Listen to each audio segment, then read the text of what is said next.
പുതിയ വീഡിയോയിലേക്ക് എല്ലാവരും വരി.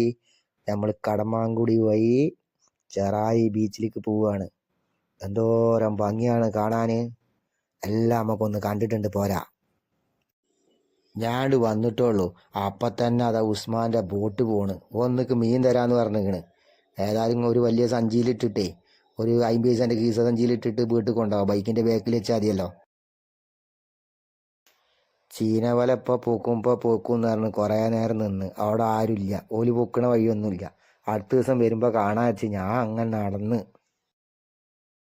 കണ്ടമാനം കല്ല് ഇങ്ങനെ ഇട്ടിക്കണ് കേട്ടാ. ഒരു പ്രത്യേക ഭംഗിയുള്ള കല്ലൊക്കെ ഉണ്ട് ഇതിൻ്റെ ഉള്ളിലെ.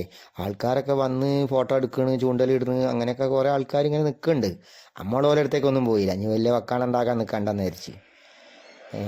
കടമാങ്കുടിയിൽ ഈ സ്ഥലമൊക്കെ കാണാൻ നല്ല രസമാണ്. അതിൽ ബോട്ടിലൊക്കെ പോകുമ്പോൾ ഭയങ്കര രസമാവും. പിന്നെ ഭിത്തി കെട്ടാൻ വേണ്ടി കല്ല് കൊടുന്ന് ഇട്ടിക്കണ്. കല്ലിങ്ങനെ നടക്കി വെച്ചിരുന്നു. അതൊക്കെ കാണാൻ നല്ല രസമുണ്ട് കേട്ടാ. നമ്മൾ ഈ പറയും പോലെ ഒന്നല്ല. പിന്നെ നമ്മൾ പോയ സമയം അത്ര ശരിയായില്ല, ആൾക്കാരൊന്നും അങ്ങോട്ട് വന്നിട്ടില്ല. പിന്നെ ഇതേപോലെ പൊന്തക്കോട് വിളിക്കാൻ വേണ്ടി ഓരോരുത്തന്മാർ അവിടെയും ഇവിടെയൊക്കെ നിന്ന് ചില തട്ടും തിരിഞ്ഞൊക്കെ നിൽക്കുന്നുണ്ട്. ഓരോടൊന്നും ഞമ്മക്ക് ഉണ്ടാൻ പറ്റൂലല്ലോ. പിന്നെയും ചീനവല നടക്കുന്നിടത്തൊക്കെ തട്ടി തടഞ്ഞ് ചീനവലക്കാരന്നെ. ബോട്ടുകളും വരുന്നു.